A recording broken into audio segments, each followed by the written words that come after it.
بنیادی اصول بتا دیتا ہوں آپ کو، تو ہر جگہ اپلائی ہوتا ہے۔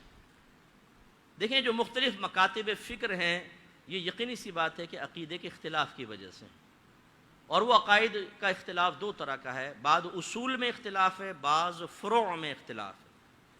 اصول کا مطلب یہ ہوتا ہے کہ وہ عقیدے جو کفر و اسلام سے تعلق رکھتے ہیں، یعنی یہ مانو گے تو مسلمان، نہیں مانو گے تو کافر ہو جاؤ گے۔ اور فروع اصول ویسے یہ جڑ کو کہتے ہیں، اصل جڑ، اس کی جمع اصول، اور فروع مانے شاخیں۔ تو جو فروعی مسائل ہیں وہ یہ کہ آپ مانے تو اچھا، نہیں مانے تو کوئی گناہ نہیں، گمراہ بھی نہیں کہہ سکتے، کوئی 12ویں نہیں کرتا کوئی بات نہیں۔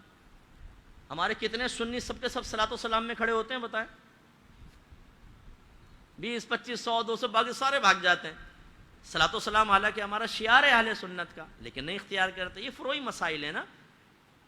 اصولی مسائل میں کسی سے کمپرومائز نہیں ہو سکتا۔ ایک لفظ آپ نے سنا ہوگا صلح کلی، اس کو بھی ذہن میں رکھیے، آج اس کی بھی تشریح کر دیتا ہوں۔ صلح کلی کا مطلب یہ ہوتا ہے کہ آپ یہ کہیں کہ بھائی اصولی مسائل ہو چاہے فروعی سب صحیح ہیں، یہ ہے صلح کلی۔ اور یقینی سی بات ہے تو جائز نہیں ہو سکتی نا۔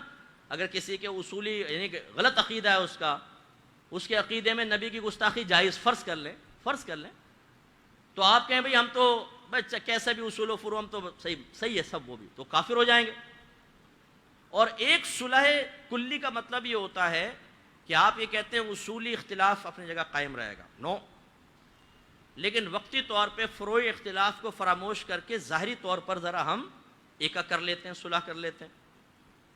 اس کی شریعت میں گنجائش ہے اگر ضرورت ہو تو۔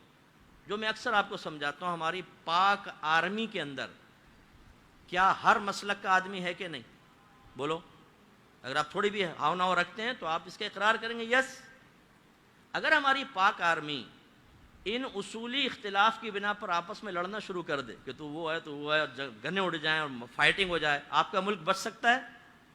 بولیں نہیں۔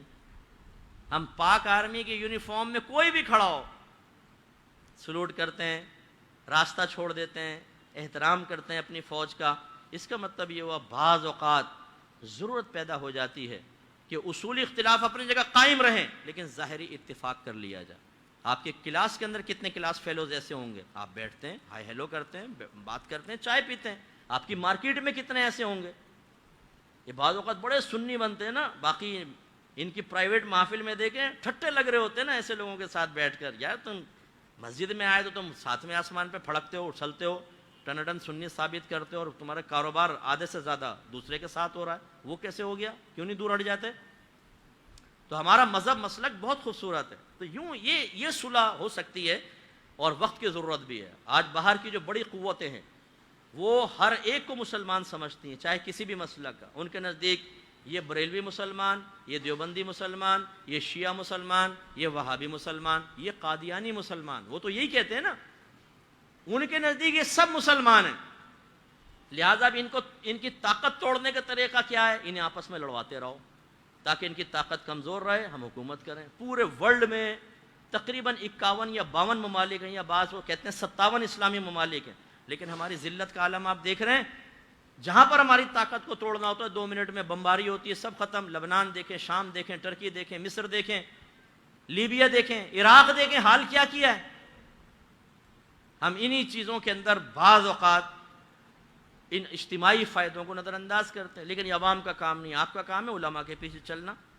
اور یہ میں ایک اپر لیول کی بات کر رہا ہوں کہ ہمیں اپر لیول پر جو بڑے لوگ کام کر رہے ہوتے ہیں، اگر وہ اجتماعیت کے پیش نظر بعض اوقات اتفاق کرتے ہیں تو ایسا دیکھیں نا، مفتی منیب الرحمان صاحب نے روت ہلال کمیٹی میں تھے تو ہر مکتب فکر کا آدمی تھا وہاں پر، تو وقتی طور پہ عارضی طور پہ بیٹھنا پڑا نا سب کو ساتھ میں۔ اور جب تک مفتی صاحب رہے معاملہ بہت اچھا رہا، اسٹرکٹلی وہ فیصلہ کرتے تھے۔